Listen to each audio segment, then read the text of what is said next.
events are being played, like for example this one, the new maps are still picked all of the time. Now, game number 1, we find ourselves on the map Crimson Court. Spotting right here in the bottom left-hand corner, he is Cham.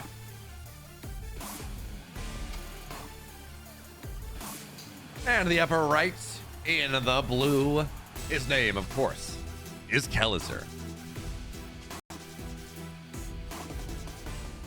And you know, Loco? I know we were talking about, what's your favorite team? Why is it Little Fairy with the logo wise? There is not anything that makes me happier than talking about Starlight Twinkle. It's just like, it's good. Just the name? Yeah, just the name. Starlight Twinkle, yeah, it's a good name. It's fun. It's kind of silly, it's what's the word? It's whimsical. There we go. A nice whimsical. Whimsical. Ooh, now that is a word I don't think I've ever used during a StarCraft cast.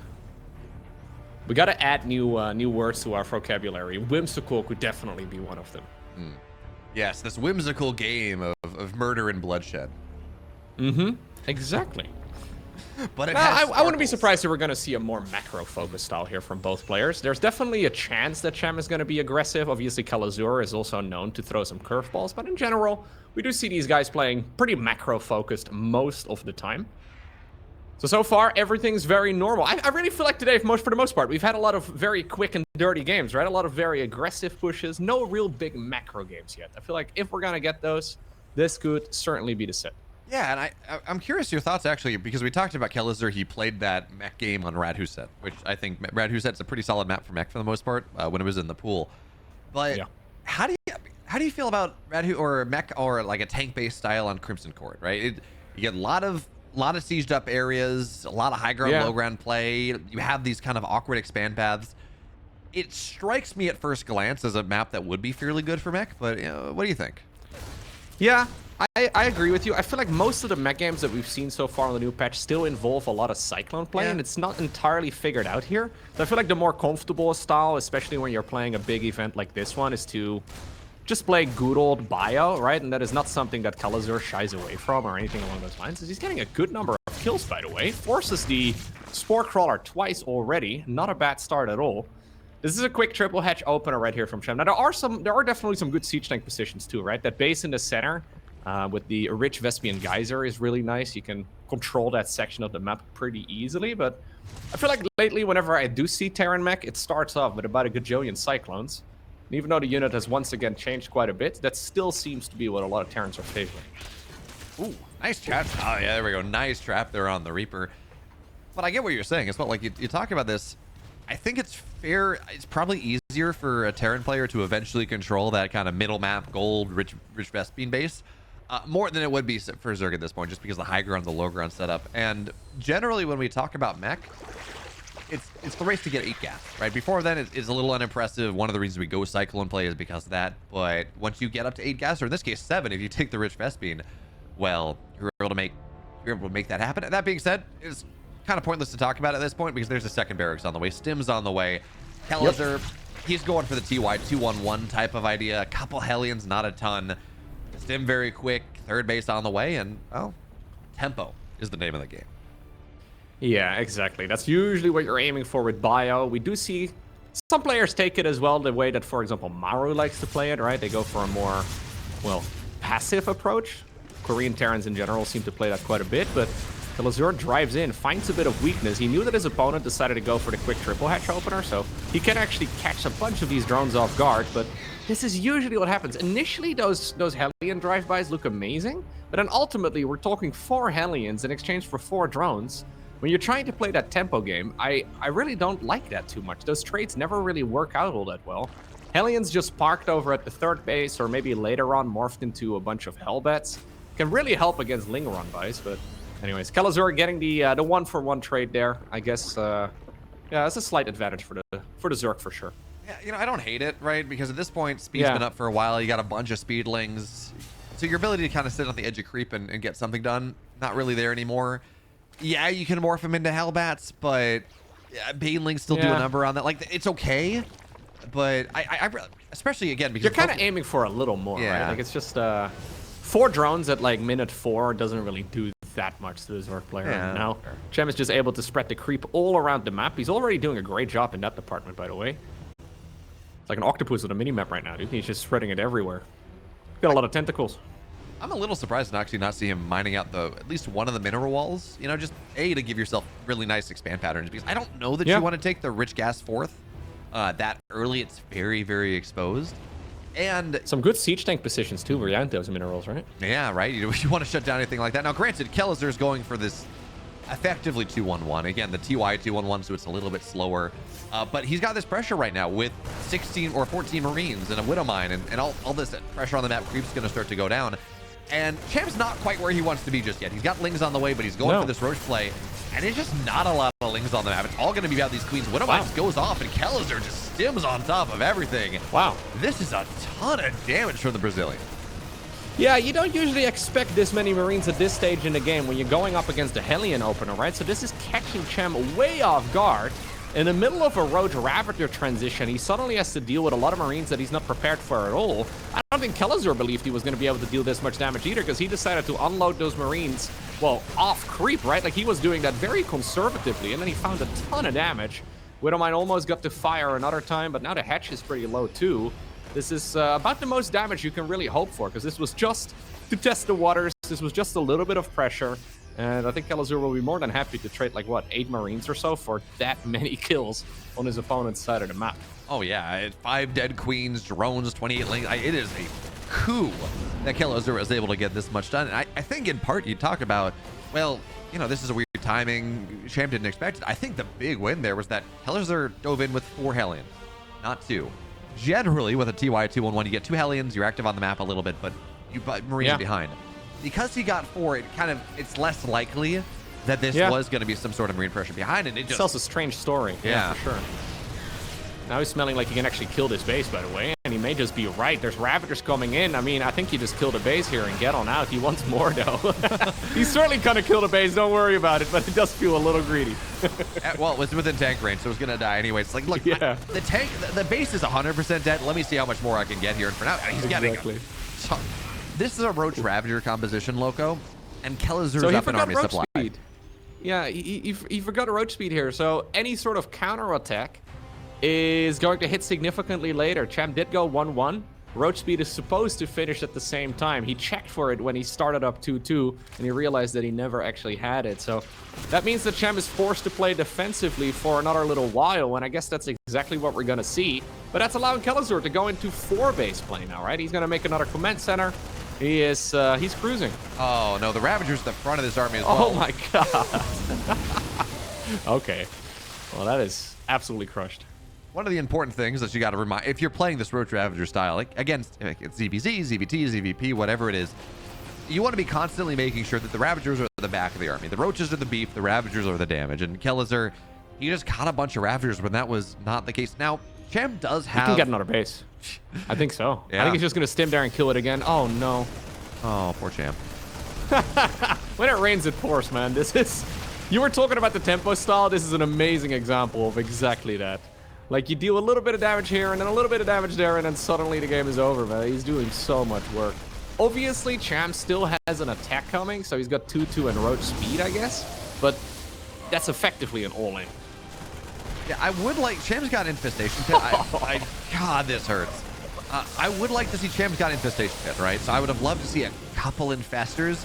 It's not uncommon to see Dark, for example, who does play the style and occasionally falls down pretty bad against the Terran. He's going to get 3 Infestors. You chain Fungals. This base is dead again. He's gonna get another one. It just feels really bad. It actually... No, he's gonna kill it. Never mind. It wasn't even a console either. Oh, man. I was thinking the same thing. Maybe he didn't pay attention. G is cold, though.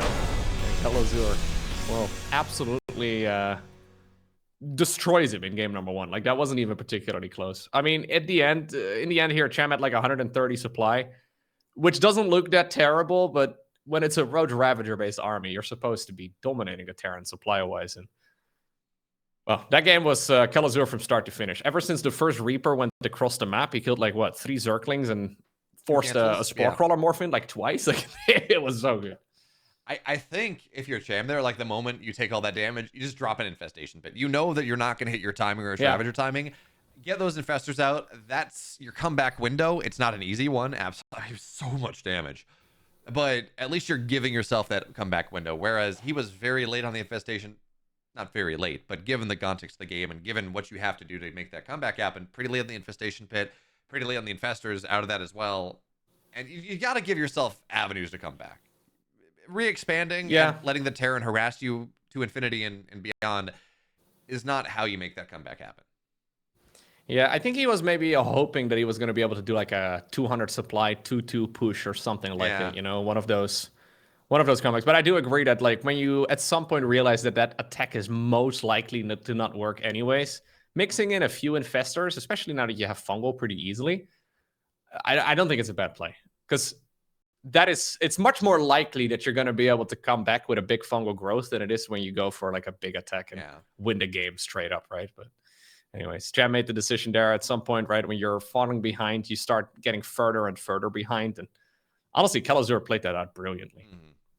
Kelazhur's been looking pretty dang good as of late. Joining R8, doing solid, you know, like it's easy to forget because he doesn't play in a lot of the open cups, right? And he actually just joined Liquipedia as a head of growth development or something like that. So he's got his full-time job doing other stuff.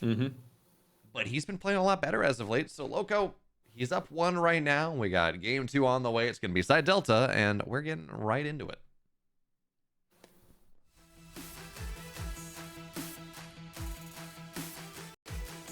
In the upper left, in the blue for R8, it's Kelazhur.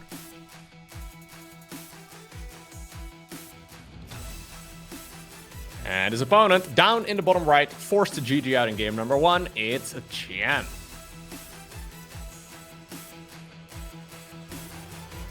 Yeah, Kelazhur, very good player for a long time now. Really looking better than ever before, ever since moving to the Netherlands, eh? Yeah, I hear the Dutch are really good at StarCraft. I think that's got to be it. Absolutely. So, Loco, although I'm not even entirely sure if Kelazhur still lives here, man. I feel like every time I talk to Kelazhur, he goes somewhere else. But Loco, a follow-up question to that, right? What went wrong?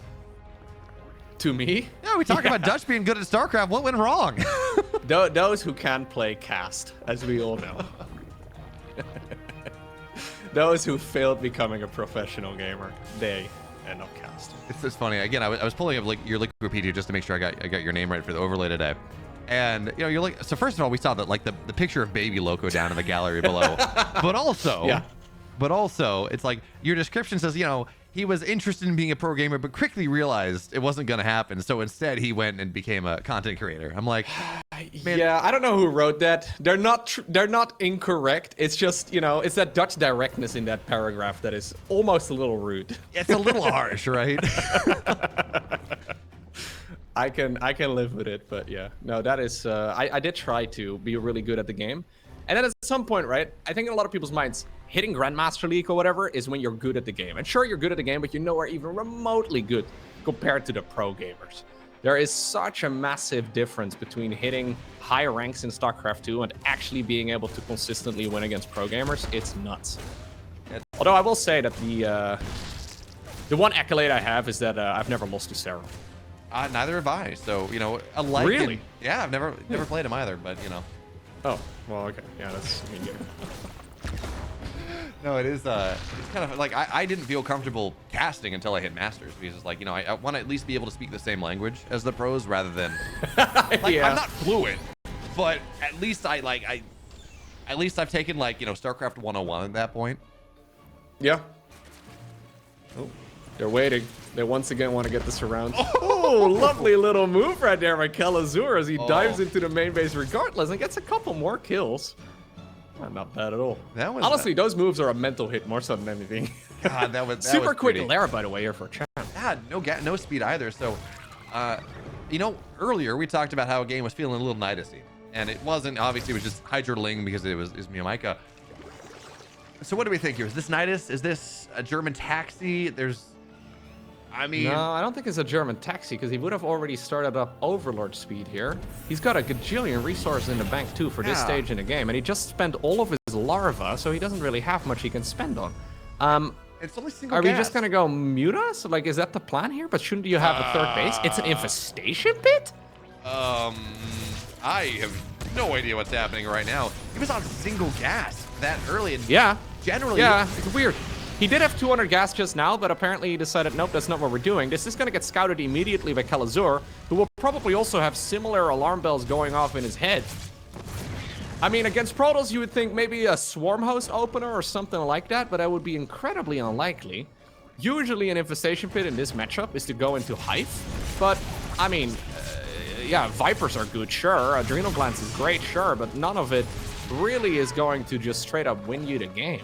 Hey, so it's a Roach Warren together with an Infestation Pit. Have you heard of this? Have you heard the story of the 2-base Broodlord play? It's a Nidus Worm. What? The 2-base Broodlord? Well, I want to be a believer. I was memeing, but anyway. Oh, okay. I thought for a second there was actually somebody who did that. That sounds pretty terrible. Something in the back of my head says someone did that back in like Heart of the Swarm. But yeah. So this is. So it is an Infestation Pit. So what is it for? Like, there's a Nidus Worm on the back of it, but what is this structure for? Why did we rush it out? Because he's made no use of it just yet.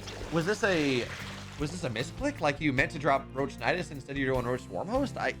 He's supply blocked. That doesn't make sense either, because then you would have to. Yeah, it is going to be Swarm Host. Okay, because the Roach Warren would not be finished in time to make a large enough army, right? I mean, Swarm Host Nidus against Bio is just about the worst thing ever. Yes, So, Marines with Stimpack are real good. yeah. And they're able to fight more consistently than the Swarm Host are. Third base on the way now. I think you're relying on Kelazhur having no idea what's happening, because we see what's happening. We have no idea what's happening. So we talked about Roaches and their supply lead, right? Now we have Swarm Host play, and Kelazhur is still ahead supply-wise. That is weird. He's gonna go for, okay, he gets the Scout. That's really nice. It's like 5 Swarm Hosts? Really? 10 Locusts are pretty good. I guess there's already a tank there, and they're not getting on run, right? Yeah, you don't really address it. Yeah, This is fine. Totally fine for Kelazhur. And oh man, I love the Banshees. That's actually so. He did it when he saw what was happening. He saw the Roach Warren and the Swarm or the Nidus network in the main base, but these Banshees are uncontested. Queens were in the Nidus for whatever reason. I don't know. He wanted some creep spread on the left side. Kind of weird. But now he has nothing to deal with this. You're cutting so many corners as Cham to get this out, which means no spores. And now the committed aggressive play got less damage done than just 2 random Banshees. That is a very funky build order that so far has not really achieved anything.